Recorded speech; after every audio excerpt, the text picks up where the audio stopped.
이 시간 은혜 받을 하나님의 말씀은 구약성경 신명기 8장 1절로 3절 받들어 공부하겠습니다. 내가 오늘 명하는 모든 명령을 너희는 지켜 행하라. 그리하면 너희가 살고 번성하고 여호와께서 너희의 조상들에게 맹세하신 땅에 들어가서 그것을 차지하리라.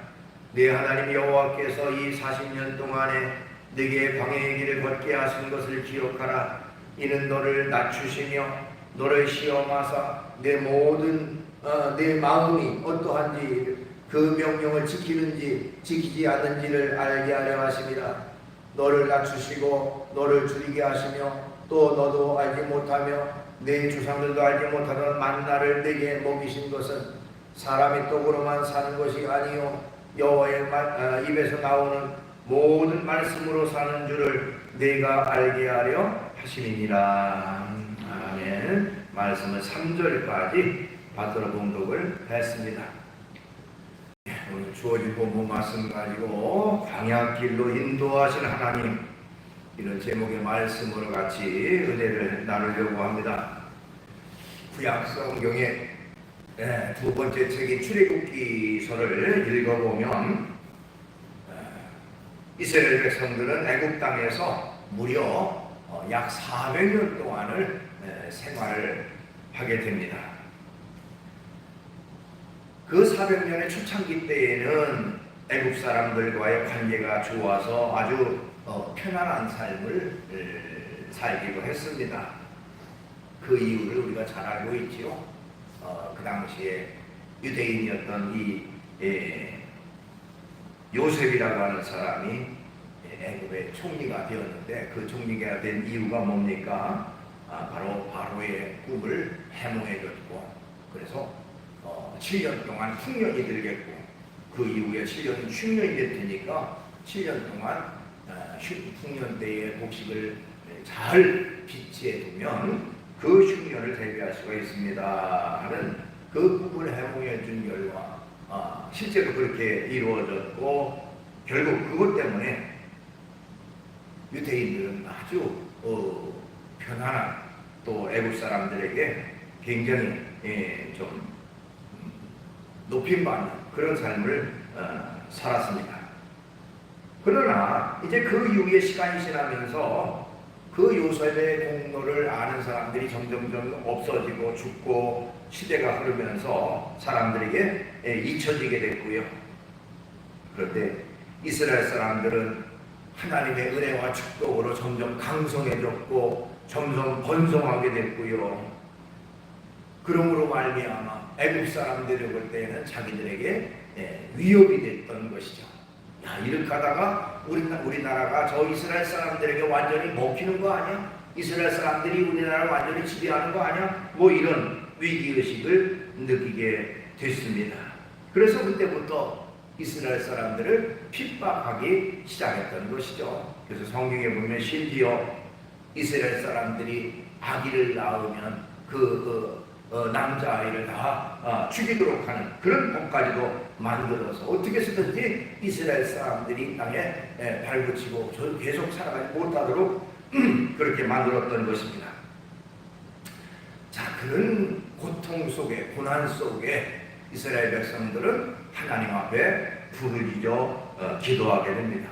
하나님, 우리를 구원해 주옵소서, 우리를 불쌍히 여기주옵소서 하고 하나님 앞에 간절히 기도하게 되죠.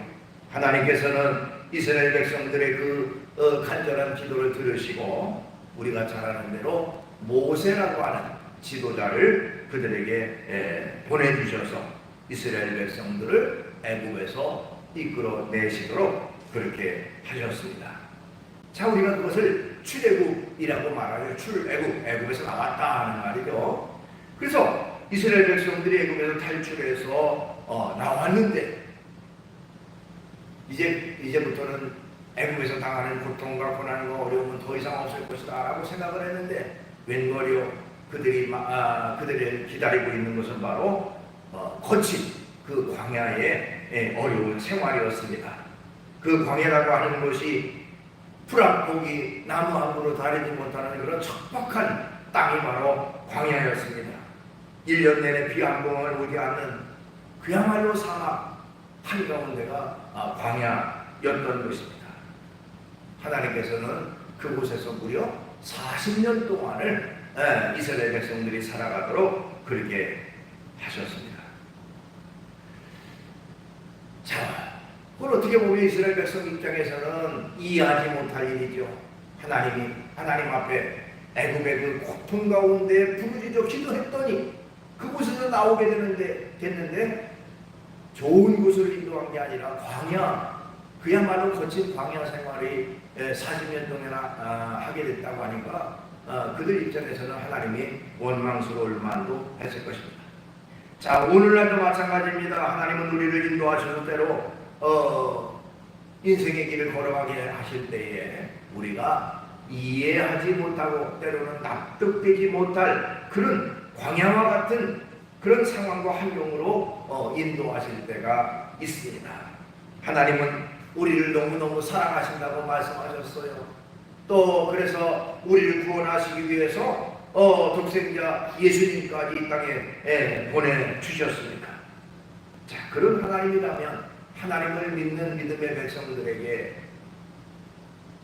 조금도 질병에 걸리지 않고 건강하게 이끌어 주실 것 같고 또 물질적으로도 어려움 하나 없이 풍족하게 살아가게 하시고 또 하는 일마다 형통하고 잘 되어지는 그런 축복 가운데 이끌 것이다 라고 생각하지만 실제로는 그렇지 못한 경우가 참으로 많이 있습니다. 하나님을 믿는 사람도요, 때때로 병에 걸려 고통당할 수도 있습니다. 물질적인 어려움 당할 수도 있어요. 하는 일마다 참으로 잘 안 돼서 그것 때문에 절망 가운데 악심 가운데 빠질 때도 있습니다. 왜 사랑의 하나님이 이런 어려움 가운데 인도하실까 하는 것입니다. 자, 오늘 이 시간이 본문 말씀을 통해서 하나님이 이스라엘 사람들에게 왜 그 거친 광야길을 걸어가게 하셨을까? 우리가 인생의 길을 걸어가는데 어떤 일이든지 하나님이 잘 이루어지는 그런 형통의 축복만 주시지 않고 때때로 어렵고 힘든 그 광야와 같은 길을 걸어가게 하실까?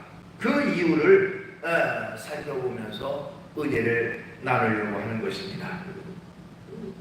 우선 첫째로 하나님은 이스라엘 백성들을 낮추시고 겸손하게 하시려고 광야길로 인도하셨다 하는 것입니다.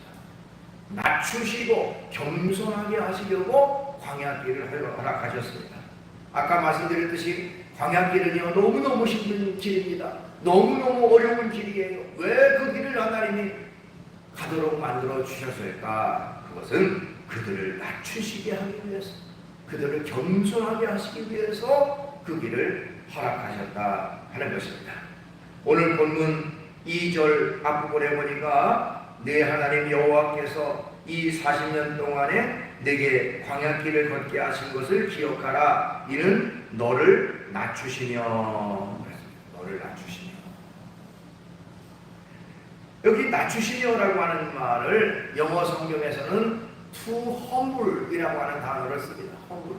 humble이라고 하는 말은 낮아지다, 겸손하다 그런 의미를 갖고 있어요. 그러니까 하나님께서 이스라엘 백성들을 그 거친 사막 가운데, 광야 가운데 40년 동안 가게 하신 것은 오로지 그들을 낮추시기 위해서, 철저히 겸손하게 하기 위해서 그 광야길을 허락하셨다 하는 것입니다. 사람마다 좋아하는 것이 있고 싫어하는 것이 있죠. 물론 개인마다 다 다를 겁니다. 하나님께서도 좋아하시는 것이 있는가 하면 싫어하시는 것이 있어요. 성경에 하나님이 싫어하는 것 몇 가지가 있다고 말씀하고 있습니다. 한번 여러분 성경 찾아볼까요? 잠언 6장입니다. 잠언, 시편 잠언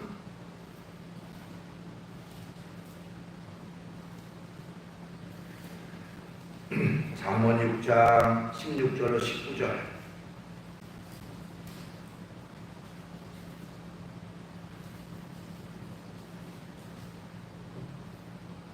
잠언 6장 16절로 19절 하나님이 싫어하시는 것이 어떤 것인지 잠언 6장 16절로 19절 같이 읽어보겠습니다. 시작. 여호와께서 미워하시는 것 곧 그의 마음에 싫어하는 것이 77가지니 곧 교만한 눈과 거짓된 혀와 무죄한 자의 피를 흘리는 손과 악한 기교를 꾀하는 마음과 빨리 악으로 달려가는 발과 거짓을 말하는 망령된 증인과 및 형제 사이를 이간하는 자이니라.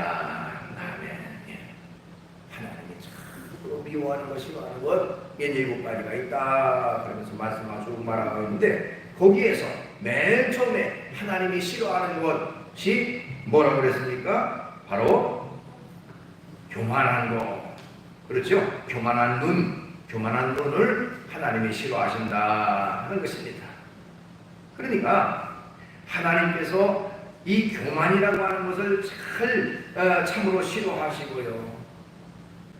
오히려 겸손하고 낮아지는 사람, 자신을 낮추는 사람, 그 사람을 하나님이 높이신다 그랬습니다. 베드로전서 5장 5절 중간 이하에 보니까 하나님은 교만한 자를 대적하시되 겸손한 자들에게는 은혜를 주시느니라. 교만은 참으로 싫어하는 것, 미워하는 것이고 하나님이 누굴 기뻐하시느냐, 누구에게 은혜를 주시느냐, 겸손한 자들에게 은혜를 주신다 하는 것입니다. 그렇기 때문에 우리도 이 교만한 마음을 떨쳐버리고 철저히 겸손한 삶을 살아야 합니다. 하나님이 이스라엘 백성들을 그 거친 광야, 고통의 땅 광야 길로 인도하신 이유가 뭐냐? 그들을 낮추시기 위해서, 그들을 겸손하게 하기 위해서 그 길로 이끄셨다고 하는 것입니다.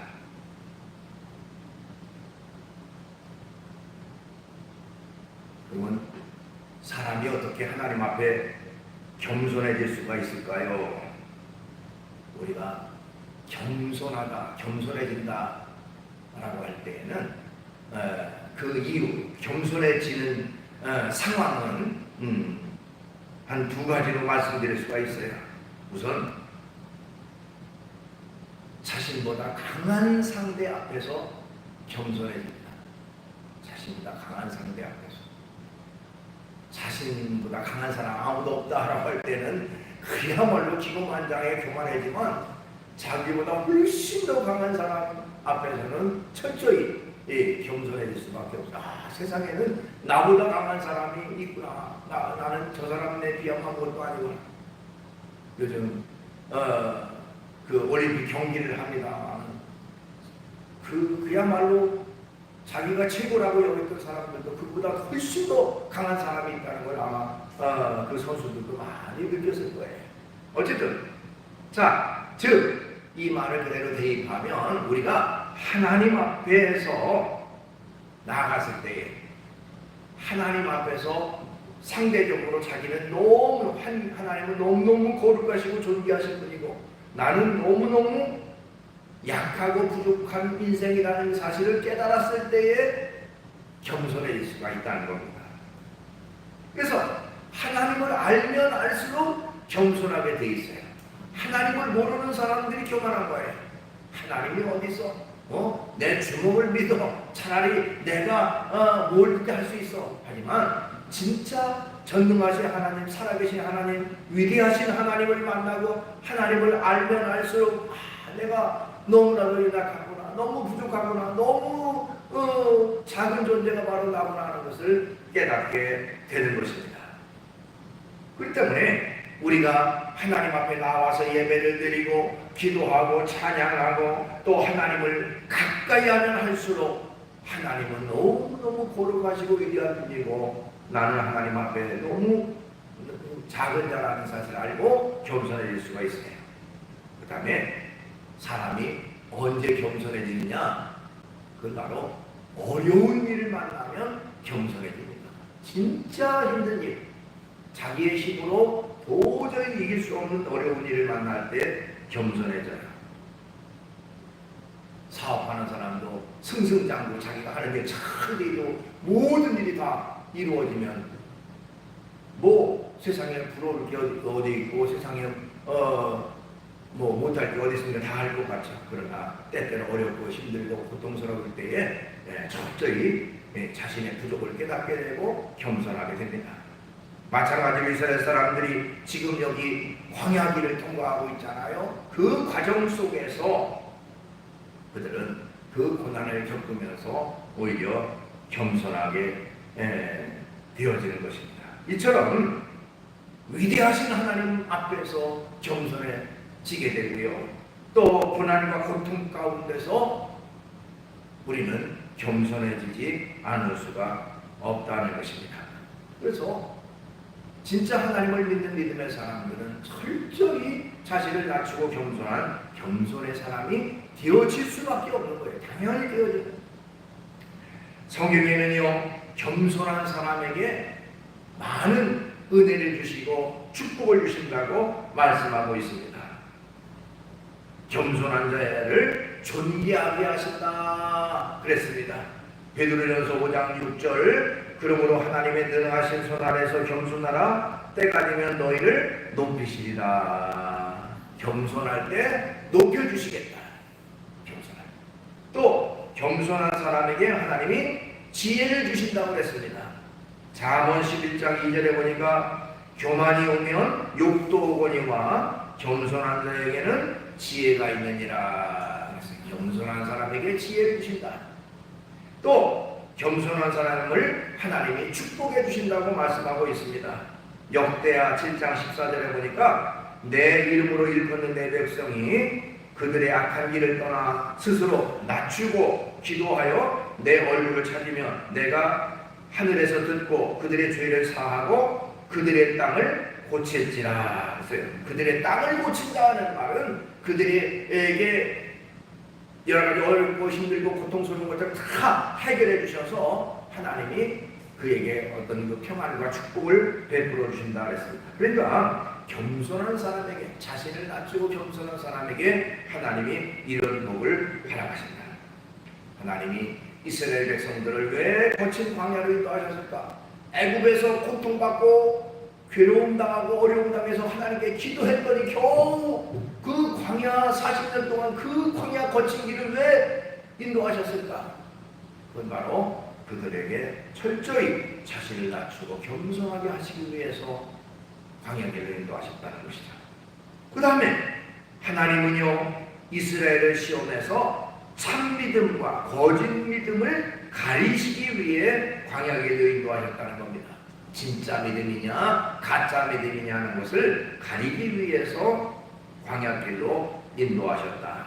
오늘 본문 2절 중간 이하에 보니까 너를 시험하사 내 마음이 어떠한지 그 명령을 지키는지 지키지 않는지를 알려 하심이라 그랬어요.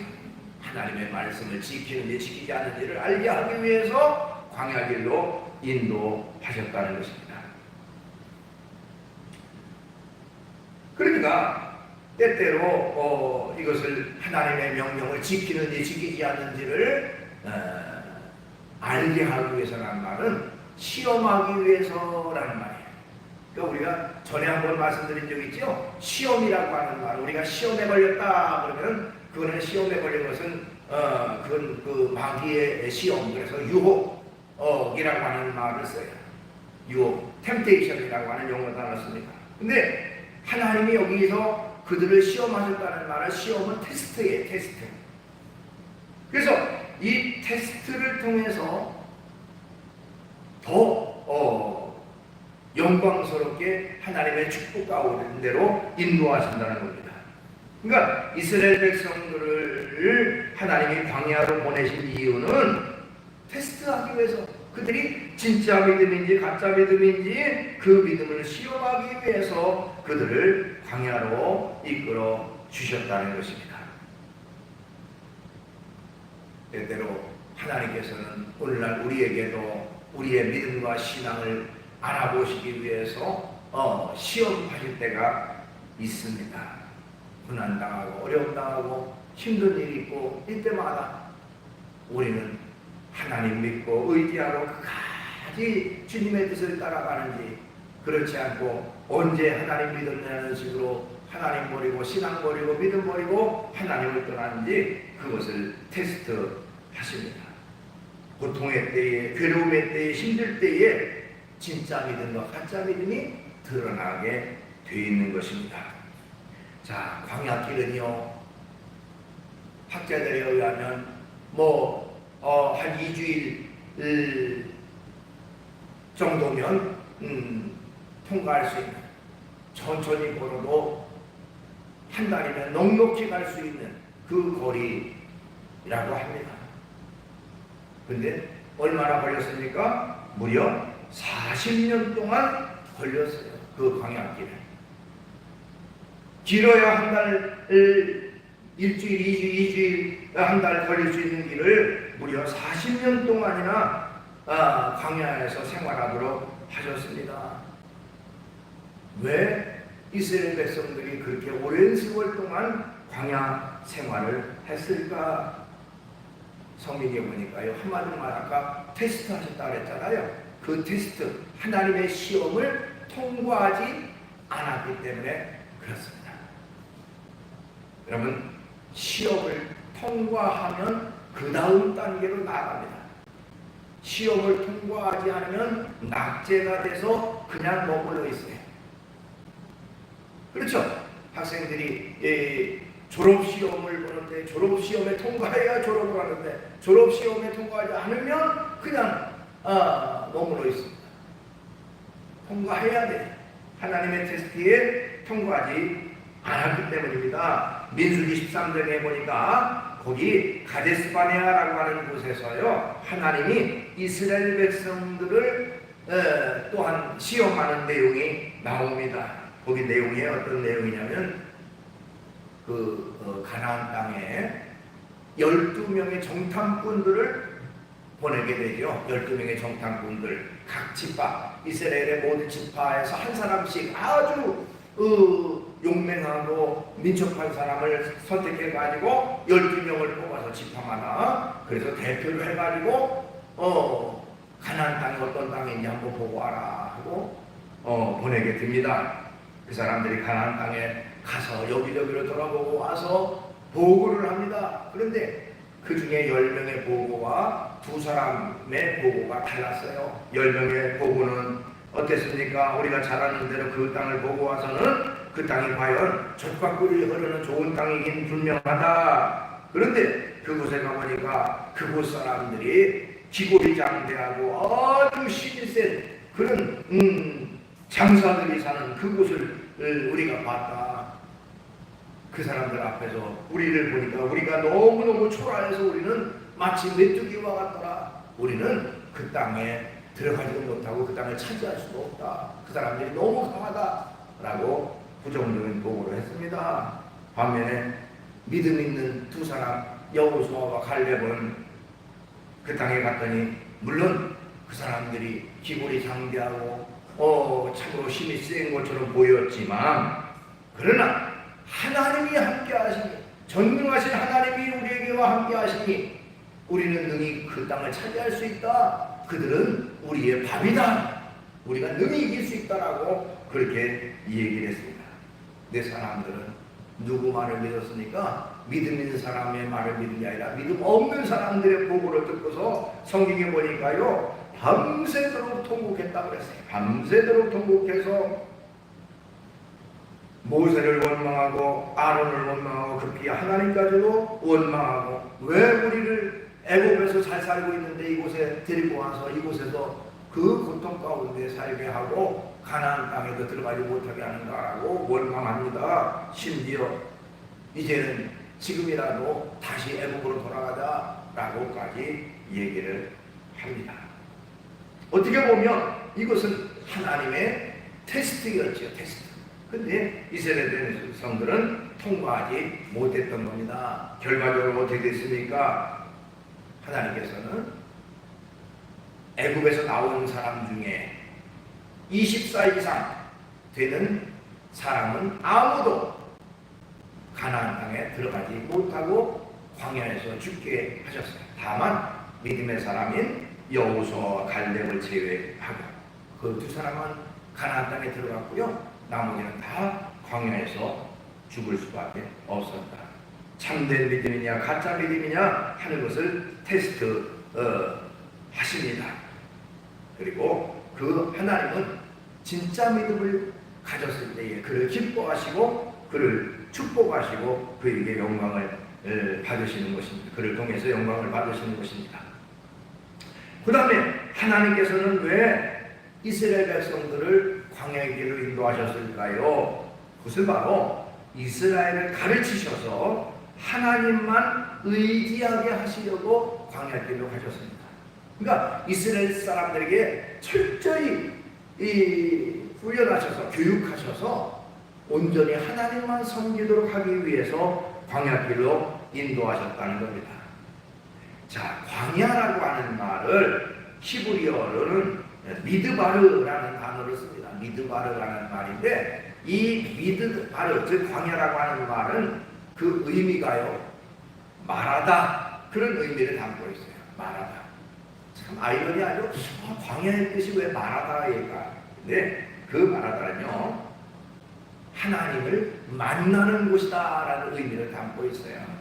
그러니까 그 거친 땅, 괴로운 땅, 힘든 땅, 어려운 광야지만 그곳에서 살아계신 하나님을 만나는 땅. 여러분, 하나님이 모세를 어디에서 불러주셨습니까? 광야에서 불러주셨어요. 또 이스라엘 백성들에게 광야에서 하나님께서 이스라엘 백성들의 바른 길을 갈 수 있도록 율법을 주셨고 그들의 법도를 가르치셨습니다. 즉 광야는 고통스럽고 또 거칠고 힘든 곳이지만 오히려 하나님의 음성을 들을 수 있는 그런 너무너무 소중한 장소라는 사실을 알아야 됩니다.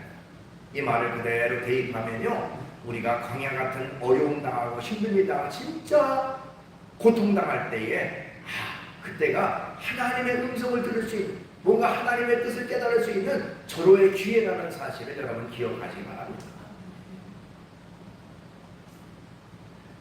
하나님께서는요, 광야에서 이스라엘 백성들을 가르치셨습니다. 어떤 것이 하나님 앞에 바른 것인지 바르지 않은 것인지를 깨닫게 하셨어요. 오늘 보면 3절에 보니까 너를 낮추시며 너를 줄이게 하시며 또 너도 알지 못하는 네 조상들도 너도 알지 못하며 네 조상들도 알지 못하던 만나를 내게 먹이신 것은 사람이 떡으로만 사는 것이 아니에요. 여호와의 입에서 나오는 모든 말씀으로 사는 줄을 네가 알게 하려 하심이라. 여기 알게 하려 하심이라 하는 말은 그래서 네게 가르쳤다 그런 말이에요. 그걸 깨닫게 하기 위해서 너에게 그것을 가르쳤다. 자, 이처럼 하나님께서 그들을 40년 광야 생활하신 것은 그들을 가르치기 위해서입니다. 바른 것을 깨닫게 하고 가르치기 위해서.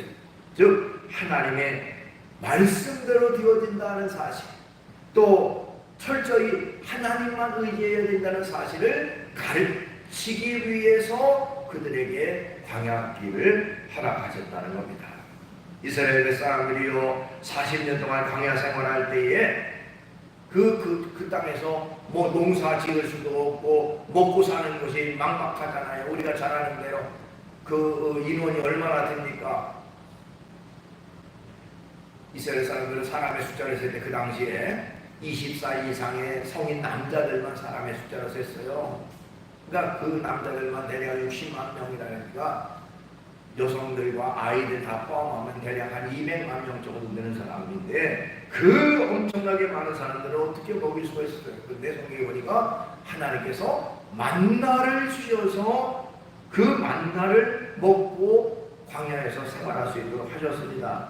자, 성경에 보니까 만나는요 작은 씨처럼 생겼는데 그 맛이 꿀 섞은 과자와 같았다.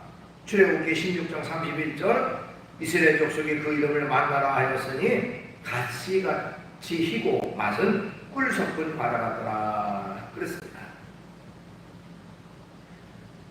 사람에 의해서 생산된 것이 아니라 하나님이 주셨던 양식이에요.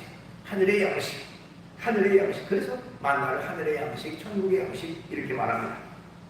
광야에서 그야말로 거친 사막길에서 하나님이 그들을 죽이시지 않고 먹여주셨는데 하늘의 만나를 공급해 주셔서 굶주리지 않고 먹을 수 있는 그런 것을 공급해 주셨다는 겁니다. 자, 그런 과정을 통해서 이스라엘 백성들은 뭘 깨닫습니까? 하나님은 광야와 같이 거친 곳에서도 우리를 먹이신다는 것을 깨달았던 거예요.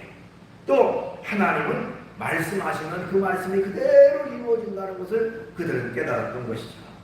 또 하나님은 우리의 필요를 다 채워주시는 분이다 하는 사실을 깨달은 겁니다. 오늘날도 그대로 우리가 그걸 깨닫게 되죠.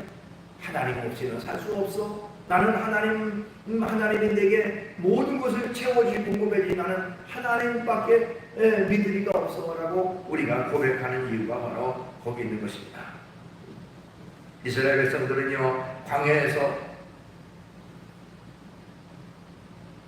철저히 이제는 하나님만 믿고 의지하고 살아가는 백성들로 되어졌습니다. 그 이유는 바로 이런 광야길을 통해서 하나님이 깨닫게 하셨어요. 이제는 하나님 없이 살 수는 없구나. 하나님만이 내 길을 인도하시는 분이고 나에게 내 필요를 채워주시는 분이 하나님이구나 하는 것을 깨닫게 됐다는 것이죠. 그리고 오로지 하나님의 영광을 위하여 살아가는 그런 사람들이 됐습니다. 오늘날도 마찬가지로 우리가 하나님 없이는 살 수 없다는 사실을 깨닫고 언제나 하나님의 영광을 위해 살아가는 그런 생활이 우리에게 있어야 되는 것입니다. 우리가 위대한 그 조각가요 미술가인 미켈란젤로라는 사람들 여러분 잘 알고 계시죠? 그 미켈란젤로라는 사람이 되기까지는 그의 스승이 그야말로 훌륭한 스승이 있었다고 합니다. 우리가 미켈란젤로는 알아도 그의 스승 이름은 잘 모르죠. 그의 스승은 버톨로 지오바니라는 사람인데요. 이 미켈란젤로가 14살 때 그의 스승 이 버톨로 지오바니의 제자가 되었다고 합니다. 이 지오바니가 테스트를 해보니까 14살인데도 불구하고 굉장히 재능이 뛰어난 것을 알았습니다. 그래서 이제 그 스승이 미켈란젤로에게 물었습니다. 너는 어떤 조각가가 되고 싶으냐? 그랬더니 훌륭한 조각가가 되고 싶습니다. 자, 훌륭한 조각가가 되기 위해서 뭐가 필요하다고 생각하느냐 하는 거 물으니까 저의 재능과 기술을 더 열심히 노력해서 개발해야 됩니다 라고 얘기를 했다고 해요. 그때 그 스승이 하는 말이 내 기술과 실력만으로 안 된다. 너는 그것을 어디에 쓸 것인가를 정해야 된다. 목표를 정해야 된다. 무엇을 위해서 내 기술을 쓸 것인가를 결정해야 훌륭한 조각가가 될 수 있다라고 얘기합니다. 그러면서 그 사람을 데리고 두 곳을 데리고 다녔다고 그래요. 한 곳은 술집 앞인데 술집 앞에 갔더니 천사의 조각상이 하나 있었습니다. 아주 훌륭한 조각품인데 술집 앞에 있는 것이었어요. 자, 이 조각상은 아름답지만 그러나 이 조각상을 만든 사람은 그 조각상을 술집을 위해서 사용했다 하면서 또 성전 앞에 있는 아름다운 조각상을 보여줬으면 데리고 가서 자, 이 조각상을 아까 그 술집 앞에 있는 조각상과 다르게 성전 앞에 있는 훌륭한 조각상이 보이지 않느냐. 그러면서 어디에 있느냐 또 무엇을 위해 쓰느냐가 중요하다. 그 재능을 내가 가지고 있는 재능을 무엇을 위해서 쓰느냐가 중요하다라고 얘기했습니다. 그러면서 하나님을 위해서 하나님의 영광을 위해서 내 재능을 사용해야 그것이 훌륭한 조각가가 될 수가 있다라고 교훈을 줬다고 합니다. 어떻게 보면 우리가 세상적인 것이 아니라 하나님을 위해서 살아가는 그런 생활, 그런 모습이 있어야 되는 것이죠. 자, 말씀을 정리합니다. 왜 하나님이 이스라엘 백성들을 거친 광야로 인도했을까?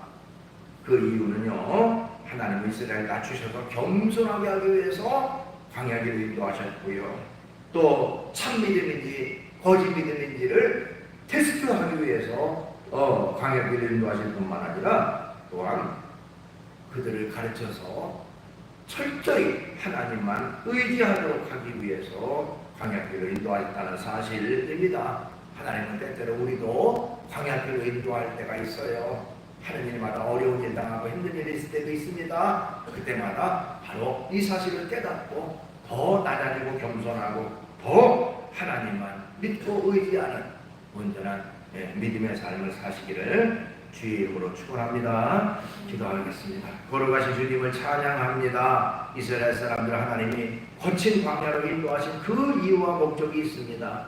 그들을 다듬어서 더 겸손하게 하시려고, 참 믿음의 삶을 살게 하시려고, 철저히 하나님만 믿고 의지하게 하시려고 광야길로 인도하셨던 것을 깨닫습니다. 주님, 우리가 이 세상 살아갈 때 어렵고 힘든 일이 있을 때에 때로는 낙심도 하고 원망도 하고 불평도 했지만 거기에는 분명히 하나님의 뜻과 섭리가 있는 것을 깨닫습니다.